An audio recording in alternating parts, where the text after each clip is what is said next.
नेपाल में शुक्रवार को हुई हिंसा के बाद अब हालात सामान्य हो रहे हैं। काठमांडू के हिंसा प्रभावित इलाकों से कर्फ्यू हटा लिया गया है। तो अब केपी ओली सरकार एक्शन में है। नेपाल में गृहमंत्री रमेश लेखक, पुलिस चीफ कमिश्नर ने हर हिंसा वाली जगह का दौरा किया है। ओली सरकार ने पुलिस और मिलिट्री को प्रदर्शन करने वालों को शूट एंड साइट का ऑर्डर दे दिया है। तो राजा ज्ञानेंद्र शाह पर भी एक्शन की तैयारी है। नेपाल की सड़कें इस वक्त खाली हैं। काठमांडू सुनसान है। पुलिस का फ्लैग मार्च हो रहा है। लोग वेट एंड वॉच की स्थिति में है। नेपाल इस वक्त उस मोड़ पर खड़ा है जहां उसे इस बात का फैसला करना है कि वो राजशाही की तरफ चलेगा या उसी रास्ते पर चलेगा जिस पर वो 16 साल से चलता आया है।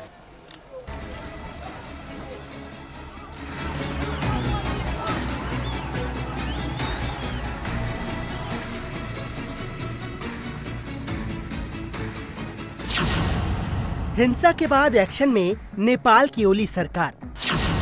हिंसा के लिए पूर्व नरेश पर ठोका लाखों का जुर्माना।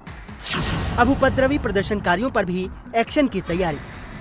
नेपाल में राजशाही की मांग को लेकर शुक्रवार को हुए बवाल, आगजनी, पत्थरबाजी और बड़े पैमाने पर हिंसा के बाद अब हालात नियंत्रण में दिख रहे हैं। काठमांडू में चप्पे चप्पे पर पुलिस और सेना के जवान तैनात हैं, तो कई जगहों पर कर्फ्यू भी हटा लिया गया है और अब इस हिंसा के लिए एक्शन की शुरुआत हो गई है। नेपाल की ओली सरकार ने सबसे पहले हिंसा भड़काने के लिए नेपाल के पूर्व नरेश पर बड़ा जुर्माना लगाया है। काठमांडू मेट्रोपॉलिटन सिटी ने हिंसा के दौरान संपत्ति को नुकसान पहुंचाने के लिए पूर्व नरेश ज्ञानेंद्र पर 7,93,000 रुपए का जुर्माना लगाया है।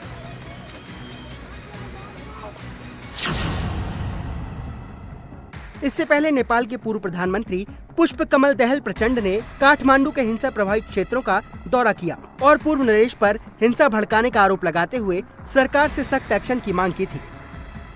अब एकदम प्रष्ट भएको छ कि यसको पछाडि ज्ञानेन्द्र शाह नै हो र ज्ञानेन्द्र शाहको मानसिकता नै आपराधिक छ भन्ने कुरा इतिहासमा नै देखिएको हो, अहिले पनि देखिएको छ। त्यसकारण यही नै समय हो सरकारले कडा कदम चालोस्, अपराधीहरू सबैलाई छानबिन गरेर कारबाहीको दायरामा ल्याओस् र ज्ञानेन्द्र शाहलाई पनि छाडा हुने छुट दिन सकिँदैन। नेपाली जनता त्यसको लागि तयार छैन। यसमा पनि सरकार गम्भीर बनोस् भन्न चाहन्छु।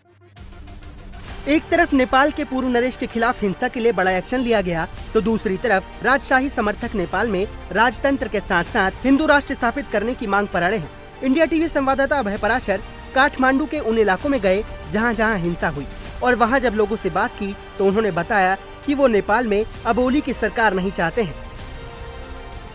जो राजशाही समर्थक हैं उनका साफ तौर पे ये कहना है कि अब तक यानी कि साल 2008 के बाद से जब लोकतंत्र आया नेपाल के अंदर, उसके बाद से कोई भी सरकार अपना पूरा कार्यकाल जो है वो पूरा नहीं कर पाई। डेवलपमेंट को लेकर लोगों के सवाल हैं और यहाँ पर लोगों का ये कहना है कि उन्हें हर हाल में राजतंत्र की बहाली चाहिए। राजतंत्र की बहाली हो और उसके बाद सारी भीड़ जो है वो उग्र होकर बाहर आई और बाहर आने के बाद सामने की बिल्डिंग का आप हाल देख सकते हैं। पूरी बिल्डिंग यहाँ पर इसके कांच के शीशे तोड़ दिए गए, बिल्डिंग को जला दिया गया और इस पूरे मामले के अंदर 3 मौतें जो हैं वो भी अब तक निकलकर सामने आई। नेपाल में फिर से राजतंत्र की स्थापना की मांग पिछले कुछ दिनों से लगातार जोर पकड़ रही है, जो शुक्रवार को हिंसक प्रदर्शन में तब्दील हो गई। नेपाल में राजतंत्र की दोबारा स्थापना के पीछे राजशाही समर्थकों का तर्क है कि साल 2018 तक नेपाल दुनिया का एकमात्र हिंदू राष्ट्र हुआ करता था। आरोप है कि जब से लोकशाही आई है तब से नेपाल में अस्थिरता बढ़ गई है।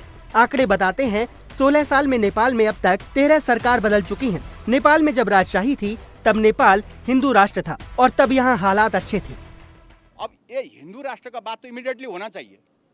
अपने घर में अंदर पूजा करता है गणेश का, शिव जी का पूजा करता है और ब्राह्मण लोग अपने रीति रिवाज अपने सिस्टम में रहो और हिंदू राष्ट्र तो अनिवार्य चाहिए। चाहे रिपब्लिकन हिंदू राष्ट्र बनाओ, हमको उसमें कोई सरकार नहीं है। हिंदू राष्ट्र बनाओ, राष्ट्रपति ले आओ और हिंदू राष्ट्र बनाओ। रिपब्लिकन हिंदू राष्ट्र भी हो सकता है ना, रिपब्लिकन हिंदू राष्ट्र बनाओ।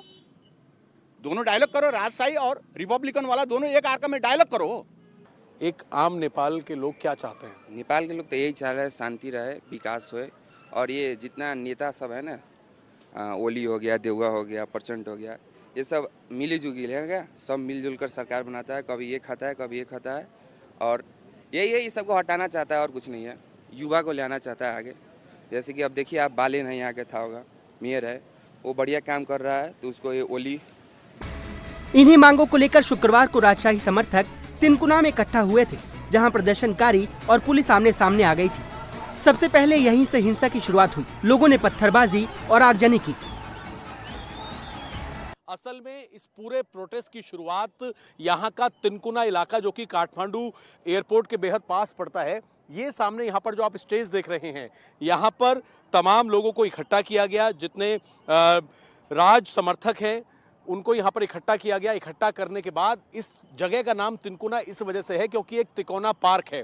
इस पार्क के अंदर ही जितने प्रोटेस्ट करता है उन सबको यहाँ पर पहुँचना था और यहाँ पर पहुँचने के बाद प्रोटेस्ट करना था। समर्थक अंदर थे और उसके बाद अचानक से जब पुलिस का घेरा तोड़ने की कोशिश की, घेरा तोड़ने की जो समर्थक कोशिश कर रहे थे, राजशाही समर्थक, पुलिस की तरफ से फायरिंग की गई, एक शख्स को गोली लगी।